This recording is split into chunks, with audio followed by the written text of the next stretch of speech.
Salut tout le monde, salut YouTube. Aujourd'hui vidéo plutôt particulière car je vais chercher à imiter Nintendo. Et oui, vous l'aurez deviné, je vais faire le remake d'une de mes anciennes vidéos, à savoir celle pour personnaliser sa chaîne Twitch. Mais pourquoi en refaire une, me diriez-vous? Bah de une, la première elle a plutôt bien marché, soyons honnêtes, et de deux, c'est parce que Twitch a fait quelques mises à jour au niveau de son interface depuis, et aussi pour apporter quelques infos supplémentaires que j'aurais oubliées dans la première vidéo. Et d'ailleurs je précise à nouveau que cette vidéo va concerner toute la partie personnalisation, que ça soit les émotes, les points de chaîne ou toute autre fonctionnalité, et tout ça sur le site. Donc c'est pas dans cette vidéo qu'on va voir la conception d'overlay par exemple. D'ailleurs j'ai fait une vidéo à ce sujet juste ici. Je vais me contenter de vous montrer et d'expliquer tout ce qu'on peut customiser sur sa chaîne Twitch depuis un ordinateur. Hop hop hop, le saviez-vous? Je suis aussi en live sur Twitch pour parler streaming et jouer à des jeux vidéo gaming. Donc si vous voulez plus de contenu, vous savez où me chercher. Et d'ailleurs ce serait dommage de rater mes prochains tutos. Heureusement qu'on peut compter sur ce poteau là, un vrai frère. Mais revenons à ce qui vous intéresse. Comme il y a beaucoup d'éléments à aborder, j'ai découpé cette vidéo en plusieurs chapitres et le premier va être dédié à l'onglet paramètres. Pour commencer, rendez-vous sur le site de Twitch en étant bien évidemment connecté. Cliquez sur votre profil en haut à droite, allez dans votre tableau de bord et ça va être un petit peu le hub des fonctionnalités de votre chaîne et aussi notre point de départ. L'onglet qui nous intéresse se trouve à gauche et contient plusieurs petites parties. On va commencer avec la partie flux. En premier, on a la clé de streaming qui va permettre de lier votre logiciel de stream à votre compte Twitch pour que votre contenu puisse apparaître sur votre chaîne. Ensuite, on a la protection contre les déconnexions qui permet de laisser une image pendant 90 secondes si jamais le stream crash, mais ça requiert un bon encodeur, donc un bon PC. Vous pouvez choisir de stocker les diffusions de vos streams, mais seulement pendant 14 jours, 60 pour les partenaires, utilisateurs Prime et Turbo. Vous pouvez réserver vos streams à un public adulte si jamais ils contiennent du contenu sensible pour les jeunes, mais ça ne vous autorise en aucun cas à diffuser du contenu pornographique ou extrêmement violent, exception faite pour la plupart des jeux vidéo, donc ce n'est pas l'objectif principal. Vous pouvez choisir d'activer les clips qui sont des passages très courts et hors contexte provenant de vos streams, sachant que vous pouvez choisir qui peut faire des clips sur votre chaîne,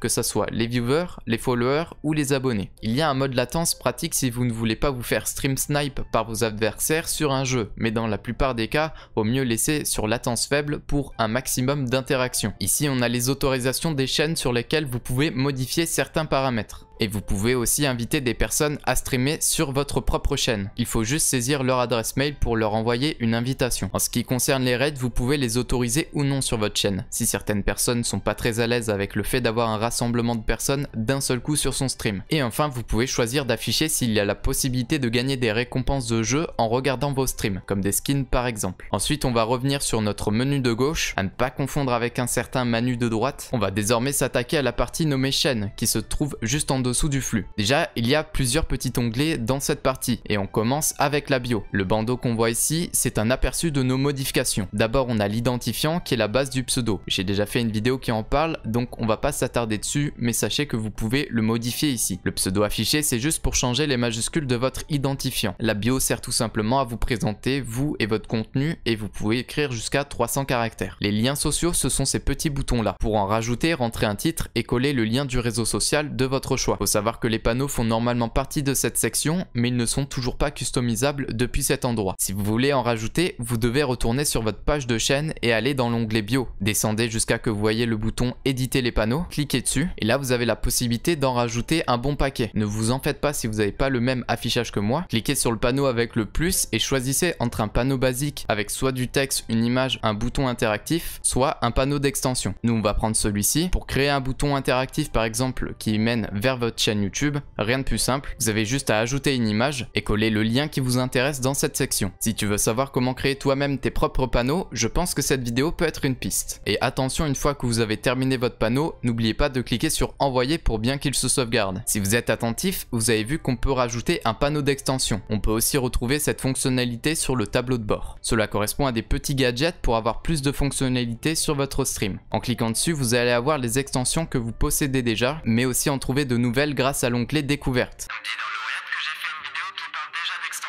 Voilà personnellement tous les panneaux que j'ai mis sur ma chaîne, même si ça va bientôt changer. On peut passer au prochain onglet. Oh salut Marc. La première chose qu'on a c'est la photo de profil. Je recommande le format PNG et il ne faut pas que l'image y passe les 10 mégaoctets. On peut aussi choisir la couleur du profil. C'est une couleur qui apparaîtra un peu partout sur votre chaîne, notamment quand il y a un abonnement dans le chat. La bannière de votre profil apparaîtra sur la page de votre chaîne et vous avez le choix entre l'arrière-plan généré à partir de votre couleur ou une image que vous pouvez importer depuis votre ordinateur. Et enfin la bannière de lecteur vidéo, c'est une image que vous pouvez importer et qui va remplacer le lecteur et qui va apparaître quand vous êtes hors stream. Moi personnellement j'ai mis mon planning. Direction l'onglet programme et vous vous en doutez, ça va concerner votre planning de stream. Voilà un petit aperçu de ce que donne cette fonctionnalité du côté viewer. Maintenant on va pouvoir ajouter un stream programmé. Vous pouvez ajouter une sorte de titre pour dire ce que ça va être, la catégorie prévue que ça soit un jeu ou un autre domaine. Évidemment il y a aussi l'heure et la durée ainsi que le jour. Et maintenant on peut dire si c'est un stream qui va se répéter chaque semaine ou qui va être unique. N'oubliez pas d'enregistrer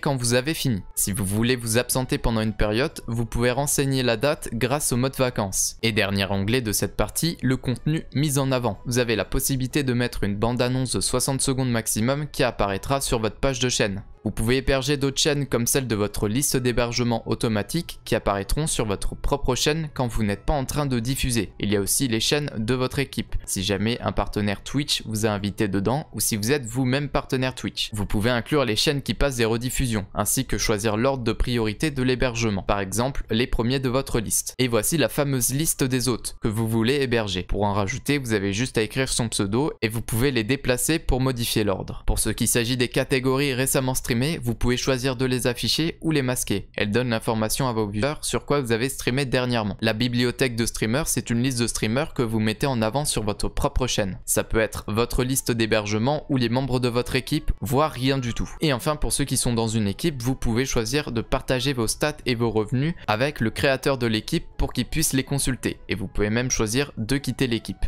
On va enfin pouvoir passer à la troisième partie de cet onglet, la modération. Pardon, j'ai menti, ça sera pour une prochaine vidéo dédiée à ce sujet. Du coup, on va se diriger directement à l'onglet d'en dessous qui concerne les affiliés. Je précise que cette partie est uniquement là quand vous avez débloqué l'affiliation sur Twitch. Comment le devenir? Petite vidéo, tu connais. On perd pas de temps et on attaque avec les noms d'abonnement. Vous pouvez donner un nom différent pour chaque tiers d'abonnement, le niveau 1, le niveau 2 et 3 qui rapportent différents avantages aux viewers. Ensuite, on a les badges de fidélité, les émoticônes. On verra ça un petit peu plus tard. Vous pouvez tout simplement ajouter des badges customisés qui apparaîtront à côté du pseudo de vos abonnés dans le chat. Vous devez fournir 3 tailles différentes, 18 x 18 pixels, 36 x 36, 72 x 72. Vous avez la possibilité de rajouter des stickers par-dessus ces badges pour différencier les différents niveaux d'abonnement. Idem, il le faut dans les 3 tailles. Il y a plusieurs avantages que vous pouvez offrir à vos abonnés, comme le visionnage sans publicité ou ignorer le mode lent de votre chat lorsqu'il est actif. Vous pouvez réserver le chat à vos abonnés et vos modérateurs,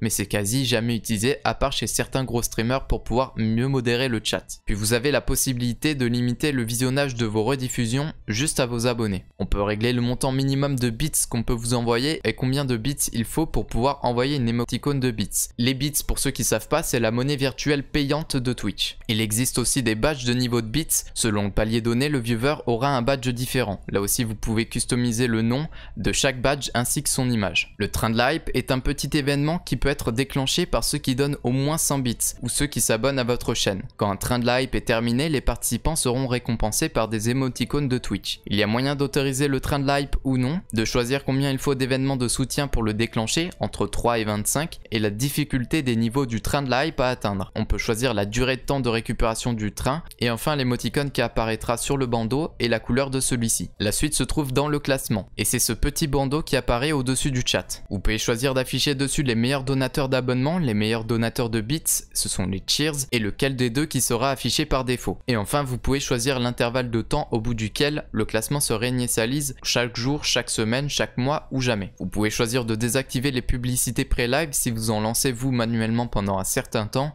ce qui veut dire concrètement que les viewers n'auront plus de pub en venant sur le live si vous en avez déclenché auparavant depuis votre tableau de bord. On peut choisir d'activer les notifs sur le tableau de bord pour savoir quand les pubs pré-live sont désactivées. désactiver. Et enfin, les parts de revenus publicitaires pour les affiliés, ça, on peut rien y changer. Heureux de vous annoncer qu'on a enfin terminé avec l'onglet paramètres. Ce qui veut dire qu'on va pouvoir attaquer le prochain onglet et son nom c'est les récompenses de spectateurs. Pareil que pour la partie affiliée, normalement vous n'y avez accès que si vous avez obtenu l'affiliation Twitch. L'onglet se trouve juste ici et on va commencer avec la partie sur les points de chaîne. C'est comme une sorte de monnaie dédiée à la chaîne, qu'on gagne en la regardant et la soutenant. Elle a plusieurs utilités comme débloquer des récompenses et faire des paris avec. On peut déjà choisir de les activer ou non, ces fameux points de chaîne. On peut choisir leur apparence ainsi que leur nom. Il vous faut l'image en 3 formats 28, 56 et 112. Et enfin vous pouvez créer des récompenses propres à votre chaîne qui dépendent pas mal de votre imagination. Il y en a aussi par défaut et vous avez la possibilité de les désactiver. Il existe des exemples pour vous donner des idées. On va essayer d'en rajouter une pour l'exemple en cliquant ici. On a donc son nom, sa description pour donner plus d'infos, une option pour que le viewer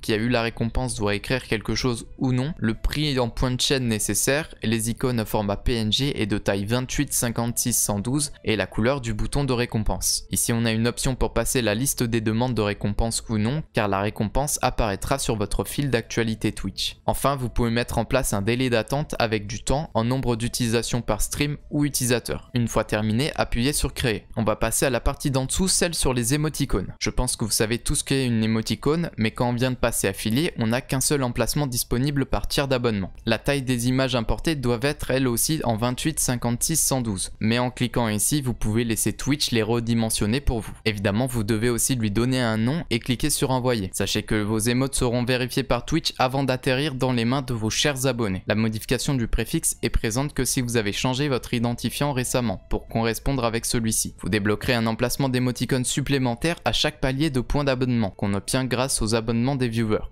Je vais pas m'attarder dessus, pour plus d'infos regardez cette vidéo. Mais ce n'est pas tout, on a aussi des émoticônes de récompense de bits. Selon le palier donné, le viewer pourra débloquer une émoticône à vie. Évidemment, vous débloquerez les prochains paliers d'émotes en ayant reçu un cheers du montant nécessaire, en l'occurrence moi c'est 10 000 bits.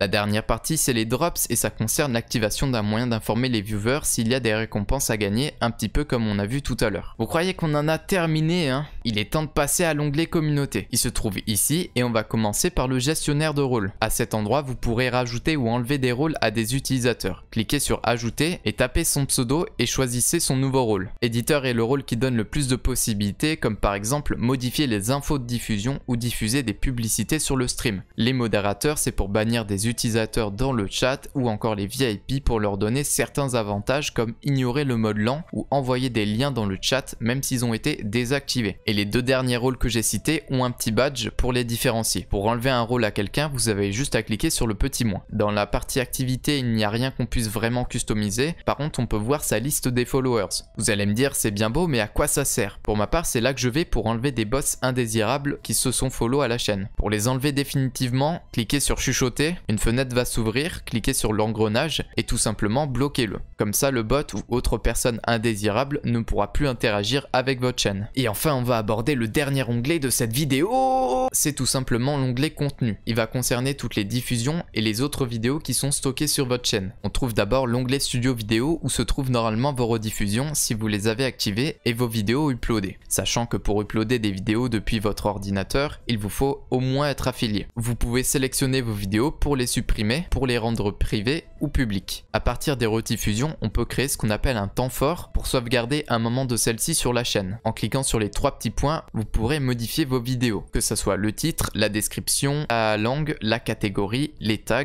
ou encore même la miniature que vous pouvez importer depuis votre ordinateur. Et ne pas oublier d'enregistrer les modifications. La partie collection permet de faire des playlists qui apparaissent sur votre page de chaîne et donc de mettre en avant certaines vidéos. Pour en créer une, cliquez sur collection en vedette. Ensuite, ajoutez une section et donnez-lui un nom. Ensuite, ajoutez une vidéo et vous pourrez alors modifier le titre, la description de la collection ainsi qu'ajouter des rediffusions ou des vidéos que vous avez déjà uploadées. Et enfin, la dernière partie vous permettra de gérer les clips que vous avez créés et ceux de votre chaîne. Les clips sont des extraits de moins d'1 minute provenant des précédents lives. Vous avez le choix de les supprimer, de les télécharger ou même de les partager. Oh mon dieu! C'est de loin la vidéo contenant le plus d'informations de ma chaîne. Mais si tu as des questions à me poser à propos de celle-ci, je serai ravi d'y répondre dans les commentaires ou sur mon Discord communautaire. D'ailleurs, on vient de dépasser les 200 membres.